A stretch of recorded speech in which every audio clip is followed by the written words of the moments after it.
ಪರಲೋಕದವುಗಳ ಕಡೆಗೆ ನೋಡುವಂತೆ ನಿಮ್ಮ ಆತ್ಮವನ್ನು ವಾಕ್ಯದಲ್ಲಿ ಬಲಪಡಿಸುವ ಅನುದಿನದ ಧ್ಯಾನ.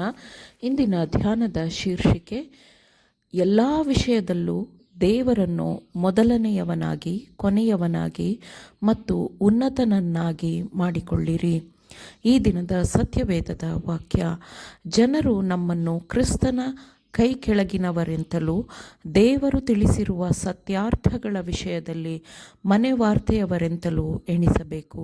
ಹೀಗಿರಲು ಮನೆವಾರ್ತೆಯವನು ನಂಬಿಗಸ್ತನಾಗಿ ಕಂಡುಬರುವುದು ಅವಶ್ಯವಲ್ಲವೇ? 1 ಕೊರಿಂಥದವರಿಗೆ ಬರೆದ ಪತ್ರಿಕೆ 4ನೇ ಅಧ್ಯಾಯ 1 ಮತ್ತು 2ನೇ ವಚನಗಳು. ದೇವರ ಕೆಲಸದಲ್ಲಿ ಪಾತ್ರವಹಿಸುತ್ತಿರುವವರು ದೇವರು ತಮ್ಮ ಹಿಂದೆ ಇದ್ದು ಕೆಲಸ ಮಾಡುತ್ತಿದ್ದಾನೆ ಎಂಬ ನಂಬಿಕೆಯಿಂದ ಒಳ್ಳೆಯದನ್ನು ಮಾಡುತ್ತಾರೆ.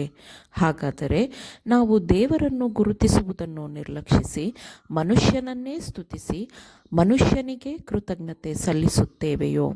ನಾವು ಹಾಗೆ ಮಾಡಿದರೆ ದೇವರು ನಮ್ಮೊಂದಿಗೆ ಸಹಕರಿಸುವುದಿಲ್ಲ.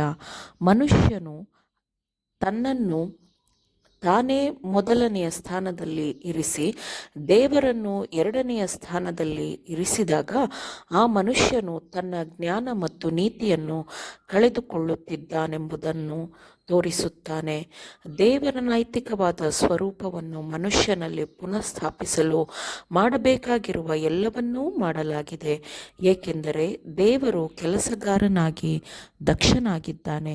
ಒಬ್ಬನೇ ಸತ್ಯ ದೇವರಾಗಿರುವ ನಿನ್ನನ್ನು ನೀನು ಕಳುಹಿಸಿಕೊಟ್ಟ ಯೇಸು ಕ್ರಿಸ್ತನನ್ನೂ ತಿಳಿಯುವುದೇ ನಿತ್ಯ ಜೀವವು ಎಂದು ಕ್ರಿಸ್ತನು ತನ್ನ ಪ್ರಾರ್ಥನೆಯಲ್ಲಿ ಪ್ರಕಟಪಡಿಸಿದ್ದಾನೆ. ಒಬ್ಬ ಮನೆವಾರ್ತೆಯವನು ಈ ಲೋಕದಲ್ಲಿ ದೇವರ ಮಹಿಮೆಯನ್ನು ಸಾರಲು ಶ್ರಮಿಸುವಾಗ ಅವನು ನಾಸ್ತಿಕರ ಮುಂದೆ ಅಥವಾ ರಾಜರ ಮುಂದೆ ನಿಂತರೂ ದೇವರನ್ನು ಎಲ್ಲದರಲ್ಲೂ ಮೊದಲನೆಯವನನ್ನಾಗಿ ಮತ್ತು ಕೊನೆಯವನನ್ನಾಗಿ ಮತ್ತು ಉನ್ನತನನ್ನಾಗಿ ಮಾಡಿಕೊಳ್ಳಬೇಕೆಂದು ಪ್ರತಿಯೊಬ್ಬ ಮನೆವಾರ್ತೆಯವನೂ ಅರ್ಥ ಮಾಡಿಕೊಳ್ಳಬೇಕು.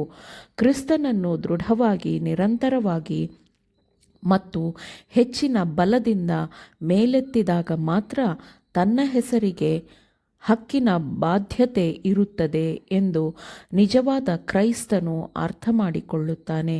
ಹೀಗಿರಲು ಮನೆವಾರ್ತೆಯವನು ನಂಬಿಗಸ್ತನಾಗಿ ಕಂಡುಬರುವುದು ಅವಶ್ಯವಲ್ಲವೇ ಎಂದು ವಾಕ್ಯವು ಹೇಳುತ್ತದೆ. ದೇವರನ್ನು ತಿಳಿಯಪಡಿಸುವಲ್ಲಿ ನಾವು ನಂಬಿಗಸ್ತರಾಗಿರುವಾಗ ನಮ್ಮ ಚೈತನ್ಯಗಳು, ನಮ್ಮ ಮಿಡಿತಗಳು ದೈವಿಕ ಮೇಲ್ವಿಚಾರಣೆಯಲ್ಲಿರುತ್ತದೆ ಮತ್ತು ನಾವು ಜ್ಞಾನದಲ್ಲೂ ಆತ್ಮಿಕ ಜೀವನದಲ್ಲೂ ಸ್ಥಿರವಾದ ಬೆಳವಣಿಗೆಯನ್ನು ಹೊಂದುತ್ತೇವೆ. ಆದರೆ ಮನುಷ್ಯರು ಮನುಷ್ಯರನ್ನು ಉನ್ನತೀಕರಿಸಲು ಒಂದು ಐಕ್ಯತೆಗೆ ಒಳಪಟ್ಟಾಗ ಮತ್ತು ದೇವರ ಬಗ್ಗೆ ಕಡಿಮೆ ಹೇಳುವಾಗ ಅವು ದೌರ್ಬಲ್ಯಗಳೇ ಆಗಿರುತ್ತವೆ. ಮಾನವತ್ವವನ್ನು ಉನ್ನತೀಕರಿಸುವ ತನ್ನ ಪ್ರತಿಯೊಂದು ಪ್ರಯತ್ನವನ್ನು ಪರಿಗಣಿಸದಿರುವವರನ್ನು ದೇವರು ಕೈಬಿಡುತ್ತಾನೆ.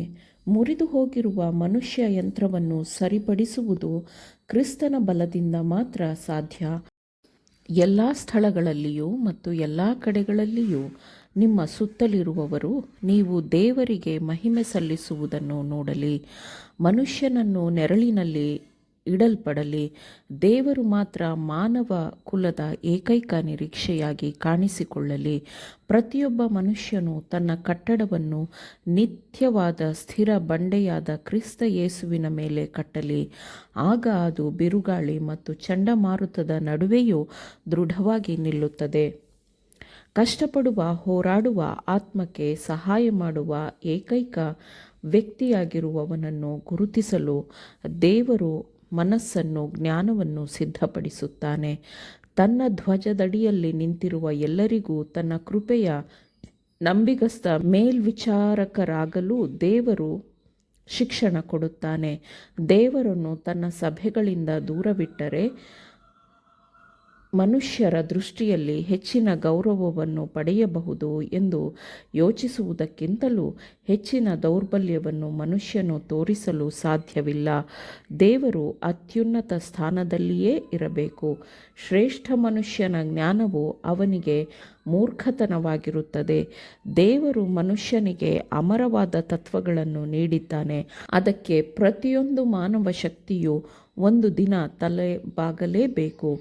ನಂಬಿಕೆಯಲ್ಲಿ ನೀಡಲಾದ ಸತ್ಯವು ನಮಗಿದೆ.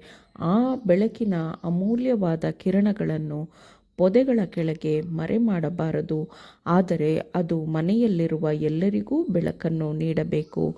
ಆಮೇನ್. ದೇವರ ವಾಕ್ಯಗಳನ್ನು ಶ್ರದ್ಧೆಯಿಂದ ಆಲಿಸುವವರು ಮಾತ್ರವೇ ಆಗಿರದೆ ಪಾಲಿಸುವವರೂ ಆಗಬೇಕೆಂದು ನಿಮ್ಮನ್ನು ಉತ್ತೇಜಿಸುತ್ತೇನೆ. ಪರಿಶುದ್ಧಾತ್ಮನ ಸಹಾಯದಿಂದ ಆಲಿಸಿದ ನಿಮ್ಮೆಲ್ಲರಿಗೂ ಧನ್ಯವಾದಗಳು. ಮತ್ತೆ ದೈನಂದಿನ ಧ್ಯಾನಕ್ಕಾಗಿ ನಾಳೆ ಸಂಧಿಸೋಣ. ಆಮೇನ್.